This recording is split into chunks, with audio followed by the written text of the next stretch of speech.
Why does Arizona look so different from Florida? The answer has to do with water. Even though these places have the same temperature, they don't get the same amount of rain. Scientists have a way of measuring how much rain each place on Earth gets. They leave out a container like this whenever it rains. It's called a rain gauge, and then they use a ruler to see how much rain fell. Florida gets about 50 inches of rain each year, which explains why Florida looks so much greener than Arizona, and also why Florida is known for its lakes and swamps. Florida is the place where alligators live. But a place like Arizona only gets 10 inches of rain a year. That's 40 inches less than Florida. That's almost nothing.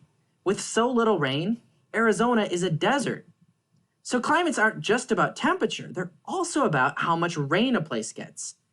That means that some of the places you colored on your climate map aren't actually those climates. There are a few places on Earth that are so dry, that get so little rain, that we give them their own fifth climate, the desert climate. You can see all the world's deserts here on this map. Now, we only call a place a desert if it gets 10 inches of rain or less per year. If you want to make your climate maps complete, you'll need to color the deserts. You can find step-by-step instructions for that in the extras if you'd like to do that. There are desert climates on almost every continent. You can notice also how they're always located directly north and south of the tropical zone. You see that? I actually live not too far from a desert as an adult. I now live in San Francisco, California, in the USA. You can see that San Francisco is in the mild climate zone. We get about 24 inches of rain per year here.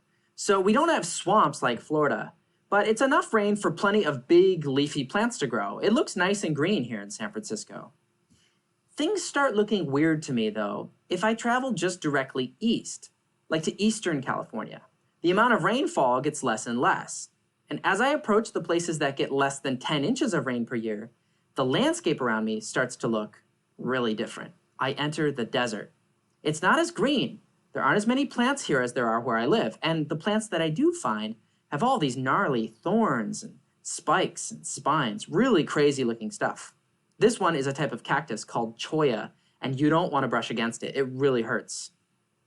Because the desert looks and feels so different than all the other places on Earth, that's why we say it's its own climate zone. It's not just the plants that are special in the desert. In order to survive, desert animals tend to have special kinds of traits too. Here's one example. You know how some animals pant in order to keep cool? Well, animals don't want to pant in the desert because panting makes them thirsty. It's no good to always be really thirsty in a desert since there's not a lot of water there. So desert foxes don't pant to keep cool. Instead, they have really big ears that can give off heat. That way, they still keep cool, but not get as thirsty. Or check out the ears of this guy. It's a desert rabbit. It's called a jackrabbit. It's the same idea. The rabbit's big ears help it give off heat so that it stays cool and won't be as thirsty. So now you know about all 5 major climates on Earth. There's polar, temperate, mild, tropical, and desert. Which ones have you been to?